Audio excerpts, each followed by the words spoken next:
اسمش سخته. این زندگی یعنی نفس کشیدن، باید تا آخر عمر تو این قفس بشینم. این یعنی رسیدم به آخرای عمرم. روزی که من آوردی اینجا مردم.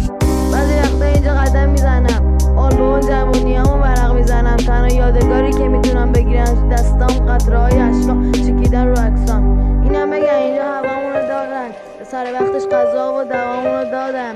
ولی این منو سرخوش میکرد که فرزند خودم منو ترخوش میکرد.